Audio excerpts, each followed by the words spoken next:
ধনুরাশি ধনুলগ্ন Sagittarius sign জাতক জাতিকাদের ক্ষেত্রে 2026 সালের মার্চ মাস আপনাদের ঠিক কেমন অতিবাহিত হবে সে বিষয়ে প্রতিবেদনে আমরা বিস্তারিত আলোচনা করতে চলেছি। প্ল্যানেটারি ট্রানজিট এবং নক্ষত্র ট্রানজিট অর্থাৎ গ্রহগত নক্ষত্রগত গোচরের ছক ধরে মোরাললেস আপনাদের জীবনের প্রতিটি ক্ষেত্র নিয়েই আলোচনাটি অত্যন্ত গুরুত্বপূর্ণ হবে। তবে তার আগে আপনাদের জানাবো 3rd অফ মার্চ 2রা মার্চ কিন্তু দোল পূর্ণিমার দিনই থাকছে বছরের প্রথম চন্দ্রগ্রহণ, আর এটি পূর্ণ গ্রাস চন্দ্রগ্রহণ। রেডমুনও আমরা পরিলক্ষিত করব, আর ভারতবর্ষ থেকে কিন্তু এবারের চন্দ্রগ্রহণ পরিলক্ষিত হতে চলেছে, গুরুত্বপূর্ণ বিষয়। আবার এ মাসেই কিন্তু থাকছে ঈদ উল ফিতর, এজন্য ইসলাম দরদি ভাই বোনেদের জানাবো ঈদ মোবারক। প্রতিবেদনটি কেন গুরুত্বপূর্ণ? প্রথমত, আপনাদের শনির ঢাইয়া তো চলছে, কিন্তু গুরুত্বপূর্ণ একটি বিষয় যে আপনাদের রাশির মালিক বৃহস্পতি তিনি কিন্তু বেশ কয়েক মাস পর এ মাসেই কিন্তু তিনি বক্রী থেকে মার্গী হতে চলেছেন। ঠিকই শুনছেন, বৃহস্পতি কিন্তু এ মাসেই মার্গী হচ্ছে। আর প্রায় ধরতে গেলে 1.5 বছরের কাছাকাছি সময় পর শুক্র আপনাদের কিন্তু সুখভাবে, ম্যাটেরিয়াল কমফোর্ট সুখের ভাবে শুক্র উচ্চস্থ হতে চলেছে, অর্থাৎ ভিনাস এক্সল্টেড হতে চলেছে। দুর্দান্ত একটি সংবাদ। সময় সুযোগের সদ্ব্যবহার আপনারা কিভাবে করবেন আলোচনায় থাকব। সূর্যের এ মাসেই কিন্তু আমরা কুম্ভ সংক্রান্তি থেকে মিন সংক্রান্তি পরিলক্ষিত করব। আপনাদের পরাক্রমের ভাবে কিন্তু আমরা গ্রহণযোগ, এর সাথে সাথে আমরা অঙ্গারক যোগ পুরো মাসটি জুড়েই পরিলক্ষিত করব, জড়ত্ব যোগও পরিলক্ষিত করব। বুধও কিন্তু এ মাসেই মার্গী হয়ে যাবে। তাহলে স্কিপ না করে পুরোটাই শুনুন যদি ভিডিওটির প্রকৃত মর্মার্থ আপনারা উপলব্ধি করতে চান। আর ধনুরাশির জাতক জাতিকাদের মধ্যে যারা মূলা নক্ষত্র, পূর্বাষাঢ়া নক্ষত্র এবং উত্তরাষাঢ়া নক্ষত্রের জাতক জাতিকা, তাদের জন্য আলাদা করে নক্ষত্রগত আলোচনায় আমরা থাকতে চলেছি। আলোচনাটি ইন জেনারেল হবে, অর্থাৎ এই পৃথিবীতে যতজন ধনুরাশির জাতক জাতিকা আছেন প্রত্যেকের জন্যই আলোচনা। আপনি চাইলে আপনার ব্যক্তিগত গণনা এনি টাইম আমাদের দ্বারাই করাতেই পারেন। সমস্ত প্রতিকার এখানে বিনামূল্যে প্রদান করা হয়ে থাকে। আর আপনারা এর জন্য স্ক্রিনে আমরা নাম্বার দিয়ে থাকি। শনিবার রবিবার অফিসে এসে ফেস টু ফেস সাক্ষাৎ করতে পারেন, অথবা by phone any time consultancy আপনারা নিতেই পারেন। তো চলুন আলোচনায় প্রবেশ করা যাক। ধনুরাশি ধনুলগ্ন স্যাজিটেরিয়াস সাইন জাতক জাতিকারা কালপুরুষের রাশিচক্র অনুযায়ী 9তম রাশির আন্ডারে আপনারা পড়েন। আপনাদের রাশির মালিককে বৃহস্পতি। আর স্ক্রিনে আপনারা যে চারটি দেখতে পাচ্ছেন এটি ধনুরাশির জাতক জাতিকাদের 2026 সালের 1st অফ মার্চ, 1 মার্চ আপনাদের গ্রহগত গোচরের ছক ঠিক এমনটিই কিন্তু দেখাবে। ফার্স্ট হাউস যেখানে লয় লেখা আছে গুলিয়ে ফেলবেন না, এটি আপনাদের ফার্স্ট হাউস। যেখানে 11 লেখা আছে সেটি আপনাদের 3rd হাউস, পরাক্রমের ভাব। সূর্য বুধ রাহু মঙ্গল শুক্রের পঞ্চগ্রহী যোগ আমরা এখানে পরিলক্ষিত করছি। শুক্র কিন্তু 2 তারিখে রাশি পরিবর্তন করে শনির সাথে সংযুক্ত হবে আপনাদের সুখভাবে, মাতৃভাবে, এবং সেখানে কিন্তু শুক্র উচ্চস্থ হতে চলেছে। 26 তারিখ পর্যন্ত শুক্র আপনাদের কিন্তু কেন্দ্রীয়ভাবে থাকবে, তারপর কিন্তু ত্রিকোণভাবে গোচর করে যাবে। আবার সূর্যও কিন্তু 15 তারিখে রাশি পরিবর্তন করে শনি এবং শুক্রের সাথে সংযুক্ত হয়ে মিন সংক্রান্তি ঘটাবে আপনাদের সুখভাবে। আর বুধ রাহু মঙ্গল এই 3টি প্ল্যানেট পুরো মাসটি জুড়েই কিন্তু আপনাদের পরাক্রমের ভাবেই গোচর করবে। তাহলে পুরো মাসটি জুড়েই অঙ্গারক যোগ, জড়ত্ব যোগ এগুলি কিন্তু আমরা পরিলক্ষিত করব। আর বুধ 21 তারিখে কিন্তু মার্গী হবে। একই সাথে রাহু কিন্তু 16 তারিখে রাশি নক্ষত্রগত গোচর করবে। 16 তারিখে রাহু শতবিশা নক্ষত্র ত্যাগ করে পূর্ব ভাদ্রপদে গোচর করে যাবে। সূর্যও কিন্তু 18 তারিখে শনির নক্ষত্র উত্তর ভাদ্রপদে গোচর করবে।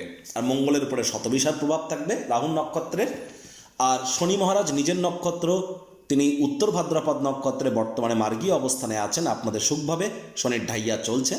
গুরু বৃহস্পতি নিজের নক্ষত্র পুনর্বসু নক্ষত্রে বক্রী এবং অতিচারী আছেন। 11ই মার্চ বৃহস্পতি মার্গী হয়ে যাবে। চন্দ্র অষ্টমপতি অষ্টম ভাব থেকে আপনাদের মাসটি শুরুয়াত করবে। 2-2.5 দিন অন্তর অন্তর চন্দ্র রাশি পরিবর্তন করবে। আর কেতু কিন্তু আপনাদের ভাগ্যস্থানেই থাকতে চলেছে, তবে পূর্ব ফাল্গুনী নক্ষত্রে। আর 29 তারিখে, মার্চের 29 তারিখে কেতু নিজের নক্ষত্র মঘা নক্ষত্রে গোচর করে যাবে। প্রথমেই যে বিষয় সম্পর্কে আপনাদেরকে অবগত করানোর প্রচেষ্টা আমরা করব, যে দেখুন শুক্র আপনাদের সুখভাবে উচ্চস্থ হতে চলেছে 2রা মার্চ, চন্দ্রগ্রহণের ঠিক একদিন আগে। আর 2রা মার্চ থেকে 26শে মার্চ শুক্র কিন্তু উচ্চস্থই থাকবে আপনাদের সুখভাবে। আর প্রায় 1 বছর পর কিন্তু শুক্র আপনাদের সুখভাবে উচ্চস্থ হতে চলেছে। মাত্র এই যে 24টি দিন আপনাদের বৈভব, আপনাদের সুখের মাত্রা, ম্যাটেরিয়াল কমফোর্টের পরিধি এগুলি আপনারা বিস্তার করতে সক্ষম হবেন। নতুন জমি, নতুন বাড়ি, নতুন গাড়ি আপনারা ক্রয় করতেই পারেন। লাক্সারি কোনো আইটেম আপনারা ক্রয় করতে পারেন। হঠাৎ করে কোনো স্থান থেকে অর্থপ্রাপ্তির যোগ্য আমরা পরিলক্ষিত করছি। 2 তারিখ থেকে 26 তারিখের মধ্যে মায়ের তরফ থেকেও আপনারা উপকৃত হতে পারেন টু সাম এক্সটেন্ট। মামা, মাতামহ, মাতৃকুলের তরফ থেকেও আর্থিক, সামাজিক, মানসিকভাবে উপকৃত হওয়ার যোগ আমরা পরিলক্ষিত করব। এ সময় সুখ, শান্তি, সমৃদ্ধি আপনারা অবশ্যই কিন্তু পরিলক্ষিত করতে চলেছেন, এ বিষয়ে কোনো সন্দেহের অবকাশ নেই। আর ধনুরাশির জাতক জাতিকারা সুখ, শান্তি, সমৃদ্ধি থেকে প্রায় 8.5-9 বছর হয়ে গেল আপনারা কিন্তু দূরে আছেন। এবার কিন্তু আপনাদের ভাগ্যের দুয়ার অ্যাকচুয়ালি খুলতে চলেছে, দ্বারোন্মোচন হতে চলেছে। এজন্যই সময় সুযোগে সদ্ব্যবহার করুন, জ্যোতিষতাত্ত্বিক পরামর্শ গ্রহণ করে এই সময়ের সঠিক সদ্ব্যবহার করুন। আর যাদের জন্মছক ন্যাটাল চার্টে শুক্র মজবুত পজিশনে আছে তারা অতিরিক্ত প্রাপ্তি করবেন। আর জন্মছকে শুক্র যদি দুর্বল অবস্থানে থেকে থাকে তাহলে প্রাপ্তির মাত্রায় কিছু খামতিও কিন্তু থাকতে পারে। আবার দেখুন, আপনাদের রাশির মালিক গুরু বৃহস্পতি, তিনি বক্রী আছেন, অতিচারী আছেন তো ঠিকই, অতিচারী তো তিনি 7.5 বছর থাকবেন। আর বৃহস্পতি এবার কিন্তু মার্গী হয়ে যাচ্ছেন 11 তারিখে। বেশ কয়েক মাস পর আপনাদের রাশির মালিক গুরু তিনি 11 তারিখে মার্গী হচ্ছেন। তাহলে 11 মার্চের পর আপনাদের নাম, যশ, খ্যাতি, প্রভাব, প্রতিপত্তি এগুলি কিন্তু বাড়তে চলেছে। আর 11 মার্চের পর আপনারা পরিলক্ষিত করবেন ধীরে ধীরে আপনাদের শরীর স্বাস্থ্যের উন্নতি, মানসিক প্রশান্তি এগুলিও পরিলক্ষিত করবেন। আয় ইনকাম আপনাদের বেড়ে যাবে, বয়সে বড় ব্যক্তিবর্গের দ্বারা উপকৃত হবেন, কনফিডেন্সও আপনাদের গ্রো করবে, পরাক্রমও আপনাদের বৃদ্ধি পাবে। আর এক সময় কিন্তু অবশ্যই আপনাদের সুখের মাত্রাও তো বাড়তে চলেছে শুক্রের কারণে, সে বিষয়েও তো আপনাদেরকে আমরা অবগত করেছি। তবে টেনশনের বিষয় কি?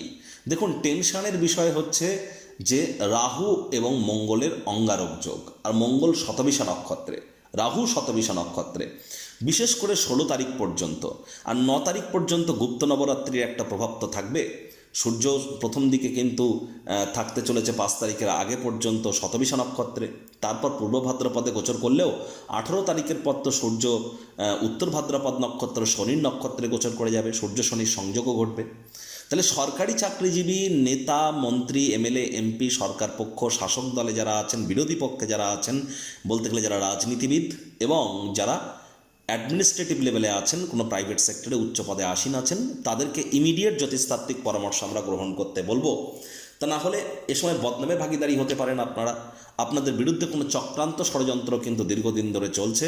আর শনির পূর্ণ দৃষ্টি যেহেতু আপনাদের কর্মস্থানে আছে, হার্ডওয়ার্ক, কঠোর কায়িক পরিশ্রম কিন্তু আপনাদেরকে করতে হবে, এ বিষয়ে কোনো সন্দেহের অবকাশ নেই। হ্যাঁ, আয় ইনকাম আপনাদের বাড়তে চলেছে, আয় ইনকাম আপনাদের বাড়বে, নামযশ খ্যাতিও আপনাদের বাড়বে, ব্যাংকের ব্যালেন্সও বৃদ্ধি করার সুযোগ আপনারা প্রাপ্তি করবেন। তবে সেখানে যদি মানি ম্যানেজমেন্ট আপনারা সঠিক ওয়েতে করে উঠতে পারেন তবেই কিন্তু। আবার দেখুন, রাহু মঙ্গলের অঙ্গারক যোগের কারণে এ সময় বিশেষ করে আপনাদেরকে আমরা যে বিষয়ে বলবো, পেটের সমস্যা, বদহজমের প্রবলেম, বুক জ্বালা জ্বালা করা ভাব, গলা জ্বালা জ্বালা করা ভাব, হজমের প্রবলেম, এগুলিতে আপনাদেরকে একটু নজর কিন্তু বেশি করে প্রদান করতে হবে। খরচ হঠাৎ করে বেড়ে যেতে পারে, নিজের জন্য না হলে অন্য কারোর জন্য পুলিশ প্রশাসন, হসপিটালের চক্কর কিন্তু আপনাদেরকে কাটতে হতে পারে। খেয়াল রাখুন, সাবধানে গাড়ি ঘোড়া চালান, তা না হলে শরীরে চোট আঘাতও কিন্তু আপনাদের লাগতে পারে, পায়ে চোট আঘাত কিন্তু আপনারা পেতে পারেন। এর সাথে সাথে আপনাদেরকে বলবো, গলার অতিরিক্ত নজর আপনাদেরকে সময় রাখতে হবে। আর এখানে বুধ এবং রাহুর জড়ত্ব জগত চলছে, তাহলে জীবনের ব্যাপারে, কেরিয়ারের ব্যাপারে, ফাইন্যান্সের ব্যাপারে, পরিবারের ব্যাপারে কোনো প্রকার গুরুত্বপূর্ণ সিদ্ধান্ত আপনারা যেন এ মাসে গ্রহণ করবেন না। আর 21 তারিখ পর্যন্ত বুধ কিন্তু বক্রী থাকছে। তাহলে স্পষ্ট আকারে বলবো যে আপনাদের ক্ষেত্রে বিশেষ করে 21শে মার্চ পর্যন্ত যারা ট্রেডিং করেন, সে শেয়ার মার্কেটে করুন, স্টকে, ক্রিপ্টোতে, কারেন্সিতে, কমোডিটিতে, মেটালে, it doesn't matter, intraday, scalping, hedging, short selling, F and O যাই করুন না কেন, সুইং যাই করুন না কেন, অত্যন্ত প্রিকশন নিয়ে চলতে হবে। আপনি না চাইতেও কোনো ভুল করে বসতে পারেন, সে যতই আপনি এক্সপার্ট হন না কেন, যতই এক্সপেরিয়েন্সড আপনি হন না কেন, তৎসত্ত্বেও কিন্তু ভুল করে বসতে পারেন, ইলিউশন কাজ করতে পারে আপনাদের মধ্যে। সাবধান কিন্তু আপনাদেরকে থাকতে হবে ট্রেডিং করবার সময়। মার্কেট কিন্তু কারেক্ট হতে চলেছে, ভলাটিলিটি বেড়ে যাবে। আর একই সাথে কিন্তু গোল্ড এবং সিলভার, এই দুটি মেটালই কিন্তু কারেকশন করতে চলেছে এই 21শে ফেব্রুয়ারির মধ্যেই। তাহলে এই বিষয়ে সচেতন আমাদেরকে থাকতে হবে। 3 তারিখে যখন চন্দ্রগ্রহণ পরিলক্ষিত হবে, এটি তো আমাদের ভারতবর্ষ থেকেও পরিলক্ষিত হতে চলেছে। দুপুর 2টো থেকে রাত 8টা পর্যন্তর একটা প্রভাব আমাদের প্রত্যেকের উপরেই থাকবে। মেন্টাল ডিসব্যালেন্সের সময় বেড়ে যাবে। অরণ্যবর্তী এলাকা বা ফরেস্ট এরিয়াতে যারা আছেন তাদেরকে অতিরিক্ত প্রিকশন নিয়ে কিন্তু এ সময় চলতে হবে। আর এ সময় আপনারা দান ধ্যানে যত নিযুক্ত থাকবেন সেটি আপনাদের ক্ষেত্রে বেটার। এ সময় খাদ্য খাবার যেন খাবেন না, আগুন যেন জ্বালাবেন না, সিজার নাইফ চাকুটাকু যেন ব্যবহার করবেন না, সবজি কাটাকুটি করবেন না, গৃহের মধ্যে থাকুন, এটি আপনাদেরকে লাভান্বিত করবে। আর যাদের জন্মছকে চন্দ্র দুর্বল অবস্থানে আছে তাদেরকে কিন্তু অত্যন্ত প্রিকশন নিয়ে চলতে হবে। শরীর স্বাস্থ্যের অবনতি হওয়ার যোগ কিন্তু প্রবলভাবে আমরা পরিলক্ষিত করছি। জাদুতন্ত্র মন্ত্র তান্ত্রিক ক্রিয়াকলাপ এগুলি কিন্তু 9 তারিখ পর্যন্ত, 9ই মার্চ পর্যন্ত প্রবল আকারে বৃদ্ধি পেতে চলেছে। তাহলে 9ই মার্চ পর্যন্ত বাইরের খাদ্য খাবার খাওয়া, যতটা বাইরের লোকের সংস্পর্শে কম আসা যায় সেটিই কিন্তু আপনাদেরকে প্রচেষ্টারত থাকা উচিত। একই সাথে আপনাদেরকে বলবো যারা মূলা নক্ষত্রের জাতক জাতিকা তাদের ক্ষেত্রে কিন্তু 29শে মার্চের পর সময় সুযোগ বেটার হতে চলেছে। এ সময় দেখবেন আপনাদের ক্ষেত্রে ভাগ্যের মজবুতি মার্চ মাসের তুলনায় এপ্রিল মাসে গিয়ে আপনারা বেটার ওয়েতে পরিলক্ষিত করবেন। একই সাথে আপনাদেরকে বলবো এ সময় আপনাদের আকর্ষণ বাড়তে চলেছে। আপনি যাই করুন না কেন সকলের প্রতি আকর্ষণ বৃদ্ধি পাবে। আপনাদের তরফে বিশেষ কিছু না করে অন্যদের নজর বা দৃষ্টিকে আকর্ষিত করবেন। রিসার্চ করার মেন্টালিটি, আধ্যাত্মিক ক্রিয়াকলাপের প্রতি ন্যাক, এগুলিও কিন্তু আপনাদের ধীরে ধীরে কিন্তু বৃদ্ধি পেতে চলেছে। আর পিতার শরীর স্বাস্থ্যের দিকে আপনাদেরকে অতিরিক্ত নজর দিতে হবে। পূর্বাষাঢ়া নক্ষত্রের জাতক জাতিকাদের ক্ষেত্রে বৈভবের সময়, নাম যশ খ্যাতি প্রভাব প্রতিপত্তি, ফেমাস আপনারা হতে পারেন। অভিনেতা অভিনেত্রী যারা আছেন পূর্বাষাঢ়া নক্ষত্রে, যারা জমি বাড়ি গাড়ি কিনতে চাইছেন তাদের প্রত্যেকের জন্যই সময় সুযোগ ভালো। রোম্যান্টিক মুডেও থাকবেন আপনারা। যাদের জীবনে প্রেম নেই তাদের জীবনেও প্রেম আসবে। মায়ের তরফ থেকেও লাভান্বিত আপনারা হতে পারেন। উত্তরাষাঢ়া নক্ষত্রের জাতক জাতিকাদের ক্ষেত্রেও আপনারা এই ধরনের ফেসিলিটিস পাবেন। তবে হ্যাঁ, কর্মক্ষেত্রে হার্ডওয়ার্কের কোনো বিকল্প নেই। শর্টকাট অবলম্বন করলেই ক্ষতি।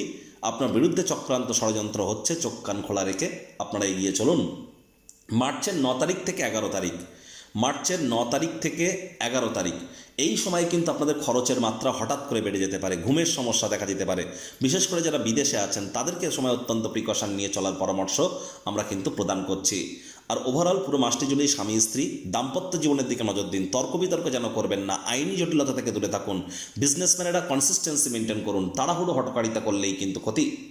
আবার দেখুন 14 তারিখ থেকে 16 তারিখ, 14 তারিখ থেকে 16 তারিখ এই সময়ে কিন্তু অবশ্যই শ্বশুরবাড়ির তরফ থেকে উপকৃত হওয়ার যোগ থাকলেও, লং ডিস্টেন্স জার্নির সুযোগ পেলেও পরিবার পরিজনদের সাথে সম্পর্কের অবনতি, পরিবারে গণ্ডগোল, পরিবারে গোলযোগ, পরিবারের সদস্যরা আপনার উপরে অখুশি হতে পারে, ব্যাংকের ব্যালেন্সে একটু সমস্যা পড়তে পারে। নজর আপনাদেরকে জায়গায় প্রদান কিন্তু করতে হবে। আবার 16ই মার্চ থেকে 18ই মার্চ এই সময় কিন্তু ভাই বোনেদের সাথে অহেতুক তর্ক বিতর্কে আপনারা করবেন না। ভাই বোনেদের সাথে সম্পর্কের অবনতি হতে পারে। বন্ধুবান্ধবদের তরফ থেকে মনোকষ্ট দুঃখ প্রাপ্তি করতে পারেন। আলসেমি আপনাদের মধ্যে গ্রাস করতে পারে। অনলাইন ইনকাম যারা করেন এ সময় একটু প্রিকশন নিয়ে চলুন।